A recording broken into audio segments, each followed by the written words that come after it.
the AI technology. If you look at the front of this vehicle, it has two cameras. The cameras would allow it to recognize the master of this vehicle, and this vehicle can stand up. And I can use some instructions to manually control this vehicle.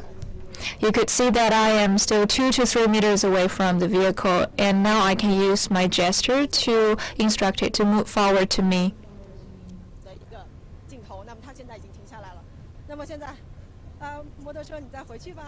Now it stops. Could you come back? And with this one of my gesture, it returns back to its original position and stops there. So between man and the robots, it feels fantastic between our interaction. So today we're going to talk about the technology within, that is AI. We are very honored to have invited 2 experts from the Silicon Valley. One is Li Qiang, the other one is Xu Xiaoyu. Within about 1 hour, we're going to present to the technologies on CES exhibitions. And we will talk and keep walking. As we know, traditionally we will see some technologies like the home appliances, like refrigerator, washing machine, television on the CES, and then vehicles enter the scene, and some products like telecom products have been accepted as the exhibited products on CES, and now more AI technologies like robots are being presented. And this time on the CES, it was the first time for the AI exhibition to be set aside for the audience. And we are honored to be here with 2 experts. Today we've heard a lot about the concept of AI. Could you interpret the concept in a simple word? Actually, from the Silicon Valley's perspective, AI has several basic technology bases. The first one is the computational visionary technology. The other is natural language processing, NLP, from the voice to the characters and translation and senses. All of those would be very important technological bases, and they are more like enabling technologies. Today we have seen so many scenarios and applications, and I'm really looking forward to seeing more. And from the technological sense, she interpreted the concept of the AI technology. But for the ordinary consumers, what does AI mean for our daily lives? Of course, it will bring convenience to the public. For example, the vehicle, you could control it with your gestures, and more driverless cars will enter the lives of the ordinary people. These driverless cars could recognize the paths with their own image processing. They have a monitoring system as long as you give an instruction, and then this vehicle could go to some specific destination with their image processing. So it will bring convenience to our lives. In addition to transportation, it covers many more fields. For example, later we will see some natural language recognition or scenario recognition, or the recognition of the environment around these driverless cars. So we'll keep walking and have more looks. As I said, this is the first time for us to have a specific exhibition about AI technologies. It is fair to say that in this exhibition hall, we have seen so many vendors. And for example, this is a very interesting company. It's a very interesting company. We can have a first-hand experience right now.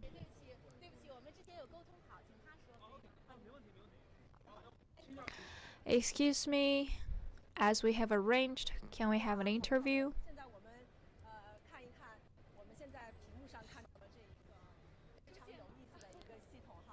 Now let's take a look at this screen. It's a very interesting system. As I am talking right now, all of the words have been recognized and shown on the screen, and I am now saying my greetings. CCTV terminal and CCTV mobile network, Sinoblog, the ByteDance, and all of the friends, good morning. Now we're in Nevada of the US during the CES exhibition, and today I'm gonna talk about one interesting topic and also one of the hot topics this year, that is the AI.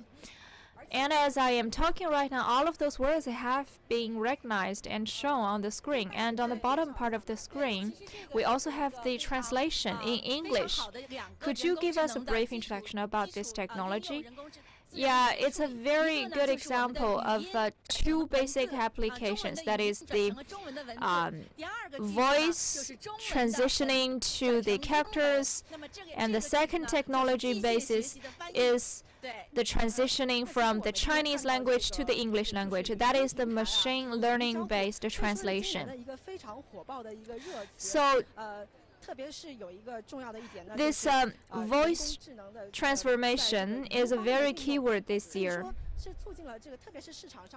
More importantly, the application of AI in the voice sector has triggered many product development. For example, these intelligent speakers. No one has ever imagined that how could the intelligent and smart speakers could be so popular. Yeah, because in the past, the voice recognition and speech recognition has been very hard, and we have very limited products provision. But in recent years, with the algorithm development and speech recognition development, we have improved the technologies.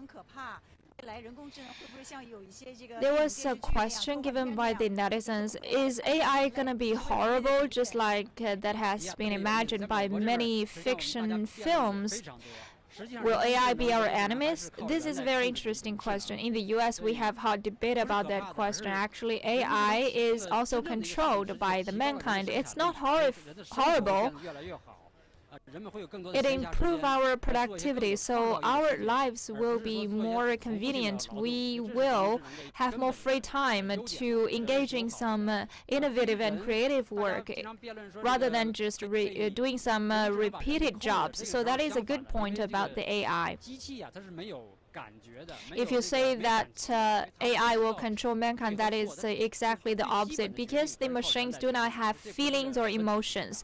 They don't know right or wrong. Their basic decisions are made by the mankind, so that's not a question. I couldn't agree more. Today, the CCTV is here. You will be able to reveal some truths. Sometimes we are fearing the technologies because of the lack of understanding. As long as we can get a feeling about the technologies, like the translation technology or the driverless motor vehicle, and we will feel more secure about those technologies. Many companies are giving slogans like "What are AI?" and empathy has been given as a key word by those companies. And the second word is power that can be given by the technology. So according to my interpretation, AI will know you more. It can release your manpower. In the past, when we want to control something, we need to click the mouse. Now I don't even to use my hand. I could just use some words or actually look at something for me to control a machine. That is very convenient. So I heard that last year the smart speakers have enjoyed a boom. And how do you think the technology has built a platform?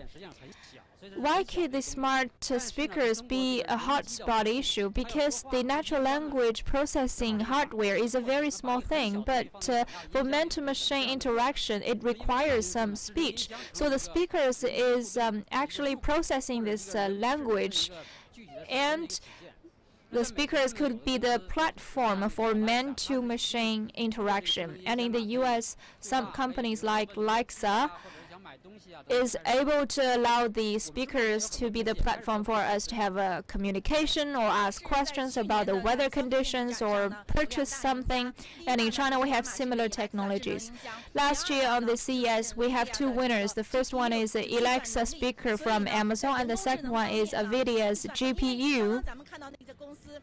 So in terms of AI, we have advanced a lot. As we have seen, the iFlyTech could allow the instant translation. That is because of computational technologies. As to the smart speakers, because of its certainty, many big companies like Apple, Google, and Facebook, they are starting to make their presence in this market of speakers. They want to do it on their own, otherwise it will be very costly.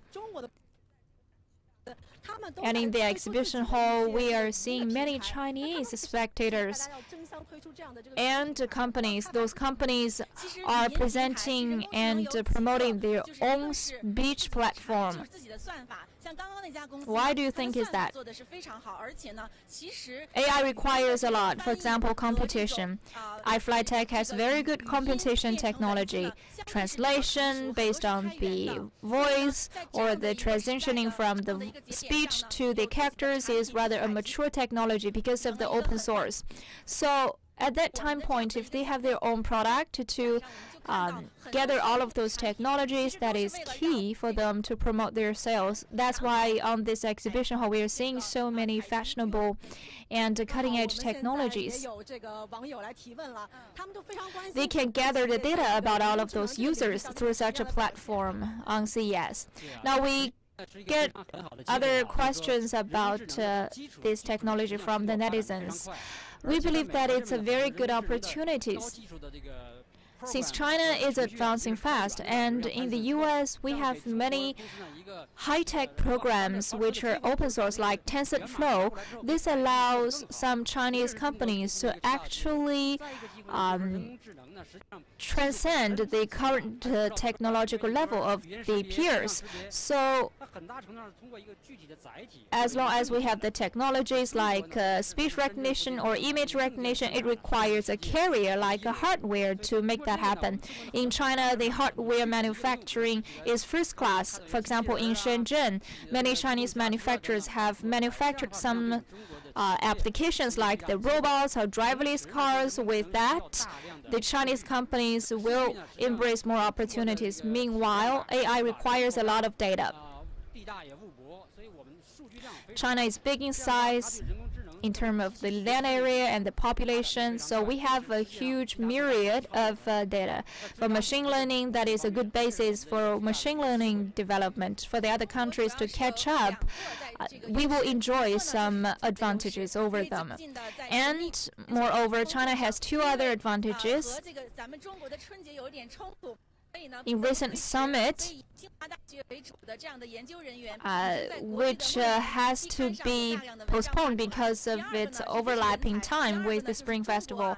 So we have seen some papers about this event, and China has an advantage in capacity and talent, and AI requires a carrier, so the hardware's explosive development will open the door for the capacity to be further released. And I've been talking with the other entrepreneurs saying that in the past ages, in particular during the home appliance era, many Western companies have a huge gap with the Chinese companies, far exceeding the Chinese level. But now with the AI technology, this is the time that the Chinese entrepreneurs are catching up with the Western peers. So that is a good opportunity for China. And we are seeing that in front of us, there are so many good technologies. And we believe that AI has been omnipresent. Some people are wondering, since this is a new concept, is there going to be a bubble if we're all talking about it? Why are we talking about bubble? That's because we have high certainty about its future. For example, driverless technology. High certainty about its future will bring some bubble. And the second area where the bubble exists is the wearables. We also have very high certainty about the wearables.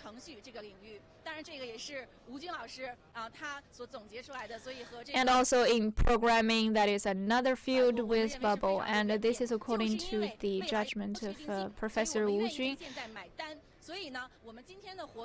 Because of the certainty in the future, that's why so many people are willing to take the risk right now by entering this field. So speaking of the bubble, we are not actually paying for the bubble. We are paying for the technologies, which we are very certain about. In front of us, we have a set of devices. This is a showcase of the driverless technologies. Exactly, just now we have an application that you are presenting, that is the gesture application. Now this is another one. The driverless technology is very interesting because it can be turned into a chip. Let's move this way. We have an example and a demonstration. So this demonstration, actually, you can see this under a scene. I believe the scene is like they're driving on the road, and you can see a video camera actually collected the data, and through the chips can be a sensor. So the AI robot actually owns 4 key technologies. Number one is the transmission. So through the transmission equipped, we can collect the data, and now the camera, actually the transmitter, and we also have the sensors, and we have the computer to help you to calculate or the algorithm, and we also have the controller. A lot of the car making companies, they use ECU, that they also need to collaborate with the related companies. And I believe we also have like the people face recognition application. Actually, they monitor people's conditions, especially their physical conditions. We know a lot of people actually driving for long hours. They are very, very tired. So this kind of the equipment can really identify whether the driver is under a big pressure or the driver is really tired and may fall asleep. So it's driving under a potential risk, then AI will give you an early warning. So this is one of the AI application, and this is also another application, and this is really for the education sector. Actually, AI reflects in robots, but in the end, AI actually reflects people's brain. We always afraid that maybe one day AI can replace people.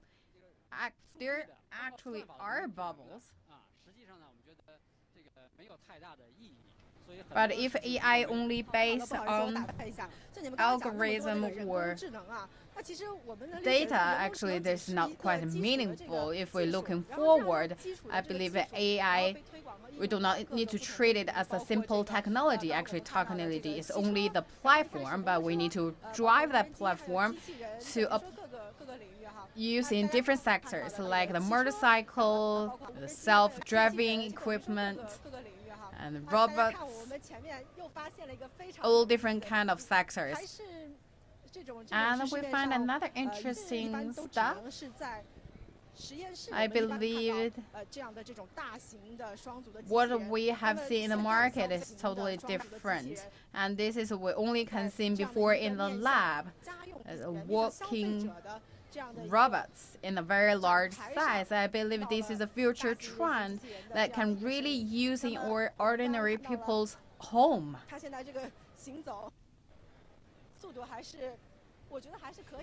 And I believe this cutie one is walking. I think it's walking very good.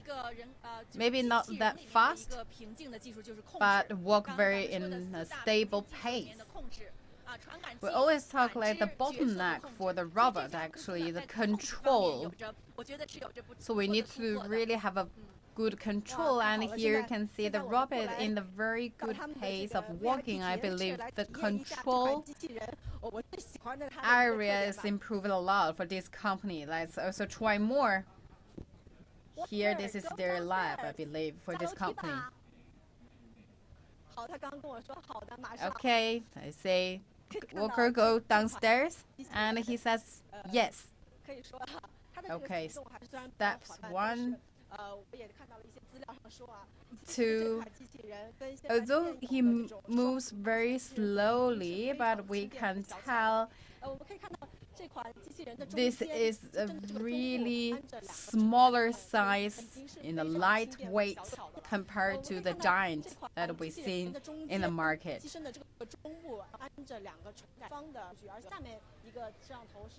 In the middle part, I believe there will be 2 sensors. And we'll collect the data, analysis all these data, and then we'll give the orders for like go downstairs and how to move in steps. And this is very interesting and a very good application. So it's maybe not just the climbing stairs or going down the stairs, and so he also can play boss. And this gentleman speaks very good Chinese. Let's also show how we play boss with robot.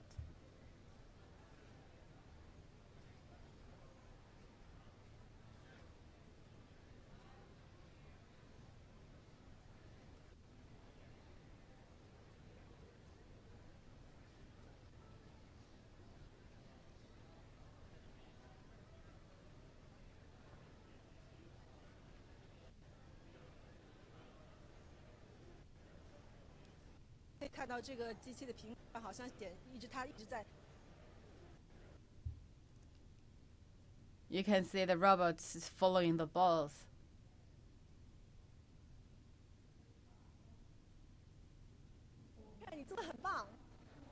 Nice kick. Good job. This is a very interesting experience. And this is also a very important demo, and actually you can find a lot of these kind of demos around here at the CES. Actually bring AI or translate AI into products. This is, I believe, the future trend. I believe Chinese companies should also work in this regard. And I believe always saying that I have already seen a good momentum in China in this regard, especially the smart manufacturing. And we always talk about the robots or any big advance in these sectors by using more AI. What will happen? For AI, actually, we can consider it as the brain of robot. Actually, it's not have very strong machine learning. And in the previous days, the Boston Dynamics actually is also not really strong in learning. I think before we just gave it a lot of DA programs that were already set up. And right now, it's like AI plus a very strong machine learning, and believe this is something new for the industry. AI actually will bring a lot of breakthroughs to these sectors. We see the motorcycles, we see the automobile sectors, to the robots.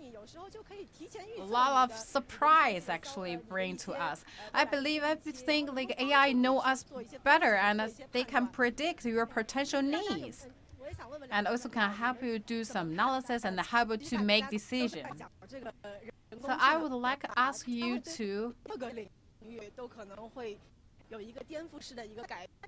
how AI can impact all different kinds of sectors.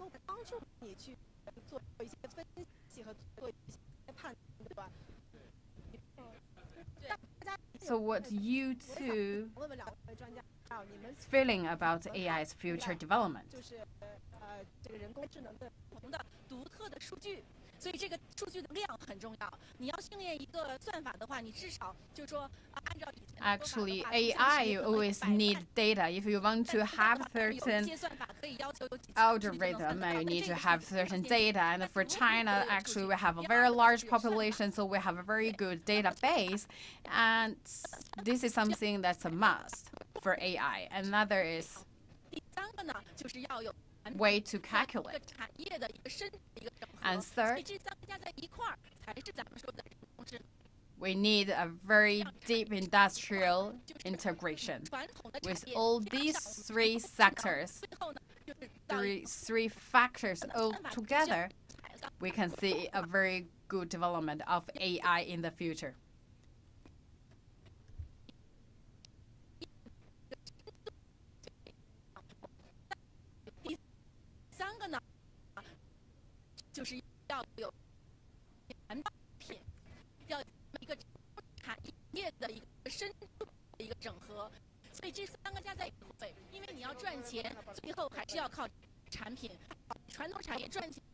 As you want to profitable, in the end, you need to rely on products. Products actually, in the end, is the way that we present in front of our consumers. Okay, let's keep walking around. And we are now at the booth of another company, and we can see this is their equipment. Actually, this is for the education sectors. We want to bring the education in a more fun way. And we can also give our students more opportunities to have really hands-on to translate the knowledge into actual practice. And also we have bring that to the toy stores. Actually, for kids like at 2 or 3 or even 5 years old, they can really use it. This is interactive tools that the machine can know the master, the owner, and really they can have a very good interaction between the machine and the small babies. And for these kind of products, actually, on the one hand, the children really can feel it's fun, can really find it's really a lot of joy, and on the other hand, the child also can learn something from it. And also, not only for the small kids and for the elderly people, we also have some kind of machines that also can give a good support to the elderly. Talking about the intelligence era, I believe right now the robot is still at the very initial stage, and there will be more and more applications in the future. You can see the robot in the future, they can sing, dancing, and do more works. And the question from the internet, we believe that AI will bring the impact to the industries, and what kind of the industry will be impacted the most. Actually, AI is need, it's a must for all these kind of sectors. If you do not have AI, then you cannot compete with others. So that's what we can see for the self-driving products, and also actually that we need talents. We need a pool of talents. Actually, AI relates to every one of us. We talk about one of the important factors in AI is you need to apply to certain industry. And therefore, we need people who exactly know about products. So you know products, and you to know some friends that are from AI, then you two together can create a very strong product with very smart AI technology. Another we talk about the retailing industry. Right now, actually, AI is not just something that up in the air or in the very giant size of robot. Right now, AI really in our daily life. Like we talk about the intelligence voice interaction or the loudspeakers. This is something we use in our home. And we talk about the world retail industry. 20% the profit actually generates from online business, and the rest, 80% still in the end from our physical stores. So still, people's shopping habit is still they want to buy something from the actual stores, offline. So we use AI to really analyze like people's preference, what really our consumers like, and what they appreciate. Like we go to the supermarket to buy food. For right now, it's for the shops that really hard to record like their consumers' of shopping behaviors. But this year at the CES, we already have some solutions in this regard, and we also have like the staff-less retail store, which means in this store everything is actually be done by consumer itself.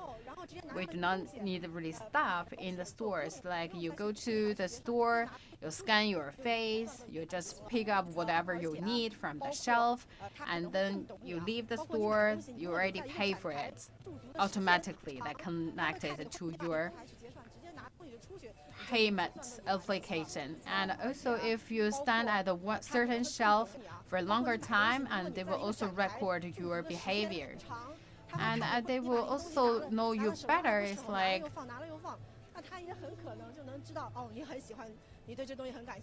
you compare the products, you keep certain kind of product in hand for a very long time. They know exactly your preference. And when you leave the store or before you leave the store, then the computer say, okay, I'll give you a special code. This is the coupon. If you enter the code, we give you certain discount. So this is kind of to know you better technology. And this will help the vendors to improve the retail sale experience. I used to have such an experience. You enter the store, and at 8 counters, you can have your own experience, and you can get a chance to have a lottery. You can go to different rooms, like virtual room number 1. For example, that is the room for home appliance. You can go there and have a test of your body temperature. So this is how we combine online and offline experience. Such an offline theme park could be a promotion for your brand. In the past, those vendors do not have so many budget for such a marketing experience, but now we can help to improve the consumer experience with those technologies. That is very interesting.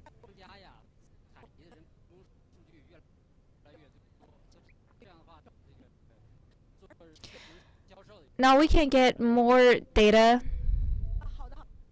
and for intelligent sales, that is a good tool.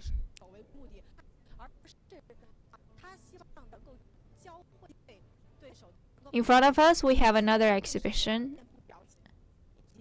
It wants to teach the opponent through analyzing their facial expression and their body movements. In this way, the machine can help the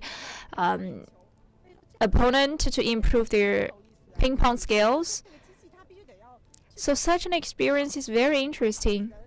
This machine must firstly have a sense about the other party in order to adjust and adapt to the different opponents. It reflects the application of 2 technologies. The first one is the sensors. As you said, we have different sensors like the camera's visual sense and computational sense, because it needs to give real-time feedback, and also in addition to the senses, it must also have a very good controlling power. For example, the arms. The arms could have a very accurate control. It doesn't fit with only the sensors. It must have a computation, and then with the computational accuracy, it can give response with the arms. How can it be applied? It can be applied to the industrial production lines. When the netizens watch the ping pong machine, they are asking, do we allow errors for the AI technology? If the ping pong has been lost onto the ground, will it pick it up? Usually machines will have higher accuracy than the mankind, but will there be any error? Of course, we have limitations. That's why the machine has not been on a large scale promoted. The driverless technology also has some limitations. For example, the driverless vehicles may find it very hard to float on the ground because it cannot control the speed, and also the location matters as well. For example, the arms must only move within certain range. If the ping pong goes very high, then the arm cannot fetch it. So beyond that range, there will be some errors. From CCTV, ByteDance, and all the other platforms, dear audience, hello everyone. We are now on CES in Nevada, and we are now bringing you some vivid view about AI technology. Just now, we've shown you some very interesting products. For example, the ping pong machine, and just walking next to me, those are two experts from Silicon Valley. We are talking in-depthly about those technologies. Everyone is concerned about the application of AI technology. As we said,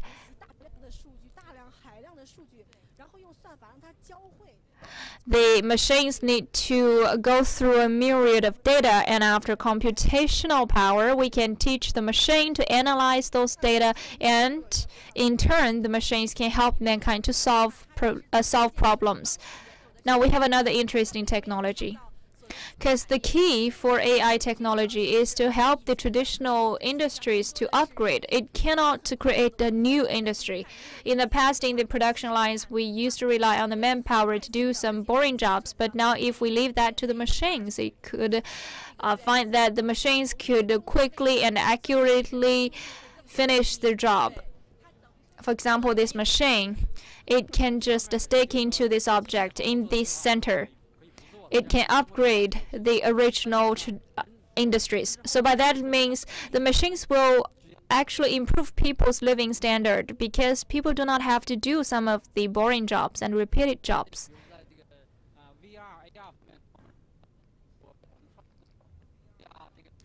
In terms of VR and AR,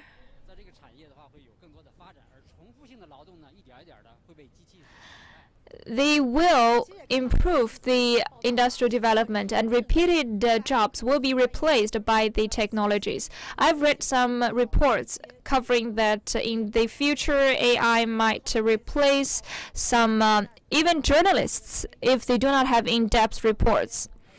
If they only copy and paste and go to different websites for the information conveying, they will be replaced by the technologies. And even they're saying that the traders in the Wall Street might be replaced and phased out by the AI technologies.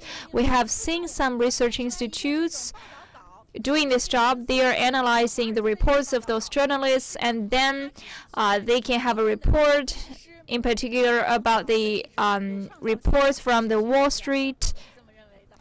They will analyze that the innovative reporters will not be replaced by the technologies, according to the findings. Exactly, the reports like economy or science and technology, some of those reports may be produced in a mass. For example, during the Jiuzhaigou earthquake this year, the first news report was actually written by China Earthquake Network machine. The machine only finished such a writing within 28 seconds, and then in a blink of an eye, it could send out this information about this news. So for the reporters, they need to process this information first, but before he could digest the information, the machine can already send it out. And as to the stock exchange, the news about the stock market is the same thing. You have mentioned about the intelligent machine, like the intelligent investing counselor. In the past, such a counselor needs to know something about the preferences or the asset level in order to give an advice. But now with algorithm, such an intelligent counseling machine could serve hundreds of customers or even tens of thousands of customers and investors. This, in a way, have greatly improved the efficiency of counseling. That is a good thing. We believe that in the future, AI will be a game changer in many industries and many professions. They might not even exist. In the future, what kind of jobs and professions will be irreplaceable? Many people are wondering, what shall I choose in the college major? And for my children, how shall they choose between the different majors in colleges? Will these majors be replaced by the technologies?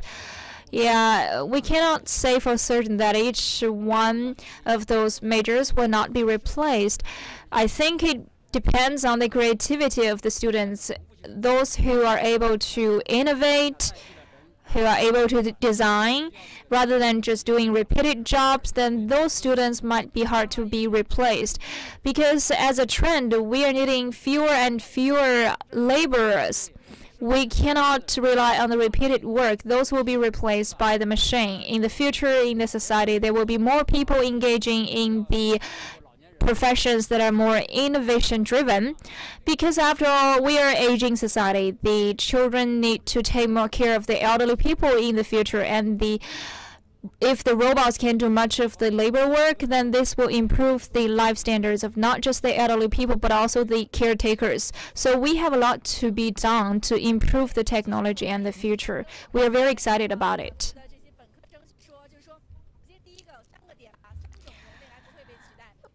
We have been talking with the Stanford students saying that there are 3 professions that are irreplaceable. The first one is for those who can solve solutions. No matter what job you're taking, if you are smart enough and far-sighted to look at the problem and give an instant solution, then you will not be replaced. And the second type of people which will be irreplaceable is innovative. And sometimes we do the prediction based on the past data, historical data, but the real innovative job requires you to create something, not just by relying on the historical data. And the third type of people which are irreplaceable are the adaptive people, because if you're standing at a cliff, the robots will not fall into it. But if you do not have analyzing power about the height, perhaps it will fall into it. So we require the people to have such capabilities in order to not to be replaced by the machine. So with that, I think we shall be reassured about the majors. And I read some reports saying that education shall focus on nurturing 3 capabilities of the students. We need to teach the students how to analyze.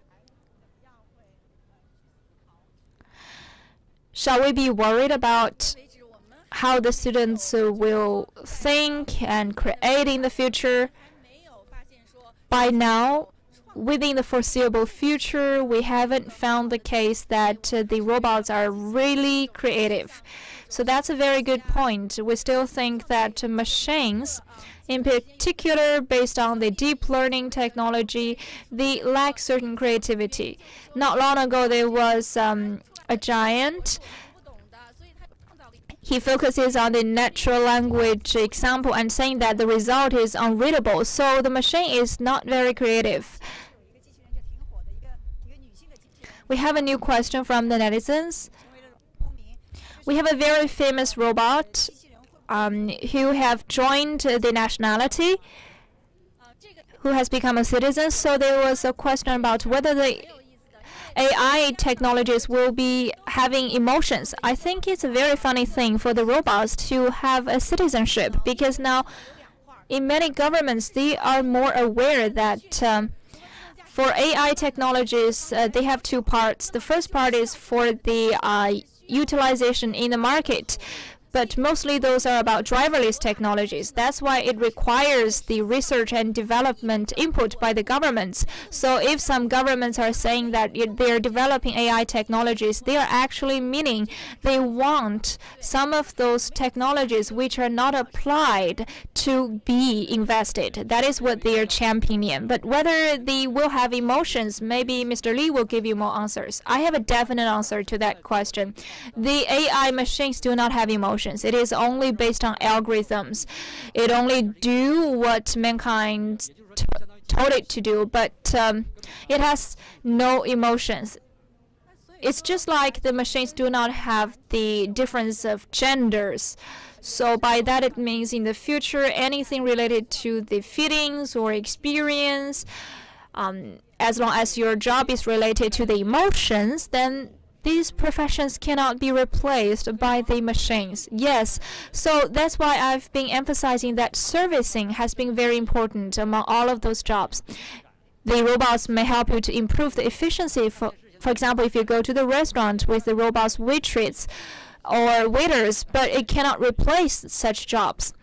For example, you want some company when you're watching a movie, then you need a real man. You cannot ask a robot to take that job because it has no feelings and emotions.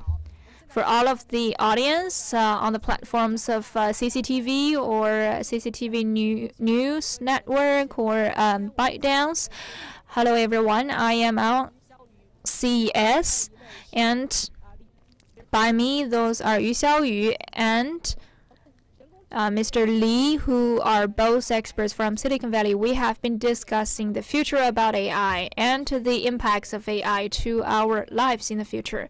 This time on CES, we've been seeing many interesting applications.